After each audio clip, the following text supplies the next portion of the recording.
Hi, did you know that artificial sweeteners can actually have ill effects not only for the people that consume them, but for generations to come? Hi, I'm Ann Calhoun. I'm a wife, a nurse, a mom, a health educator, and today we're going to talk about some new research about artificial sweeteners. Aspartame is a sweetener that we think about maybe when we think about Diet Coke. However, aspartame, or equal twin NutraSweet, is another name that it goes under. This actually can be found in a lot of different foods. Anything that you see that contains the word light or diet or sugar-free, you should check the label to see what artificial sweeteners they're using in that product. So things like light yogurt or less sugar hot cocoa mix, light maple syrup, right? These contain artificial sweeteners. So make sure you check your labels. So here's the research. The study was published on mice, and it talked about giving mice aspartame. And they actually gave the mice very low levels of aspartame, about 15% of the FDA's maximum recommended intake. So a very small amount. And what they found was the mice quickly developed anxiety. And here's the kicker.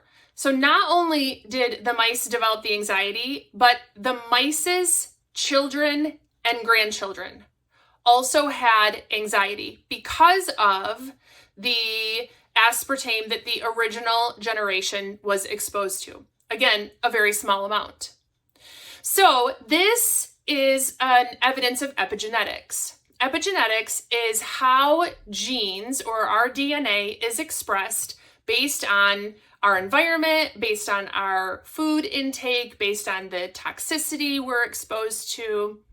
So what they found was that the aspartame affected how genes are affected in the brain, and the area of the brain called the amygdala that regulates anxiety and fear. And these changes, this anxiety that developed, was witnessed in 2 generations beyond the original generation of mice. So aspartame's neurotoxicity has been well documented for years. Things like headaches, migraines, seizures, mood swings, again, anxiety, depression, insomnia. But aspartame's health impact goes beyond just the brain. Aspartame has been linked to things like cancer, heart disease, Alzheimer's, strokes and dementia, and intestinal dysbiosis, or a disruption of your gut health. So one of the things that aspartame does in the brain is it impacts neurotransmitters, things like dopamine, norepinephrine, and serotonin. The other thing that aspartame is considered is a chemical stressor. So one of the things that happens in our body when we eat anything with aspartame is it impacts our cortisol levels. It increases our cortisol levels. Now here's the ironic thing. These foods with artificial sweeteners are marketed as diet foods, or foods that will maybe help increase weight loss. Well, if it impacts our cortisol levels make it difficult for us to lose weight. And so the irony here is that the aspartame actually does the opposite of what it's marketed to do. So that's something that's important to know as well. Okay, so it's not just sucralose, or it's not just aspartame that we need to talk about, it's sucralose as well. So sucralose has been well studied.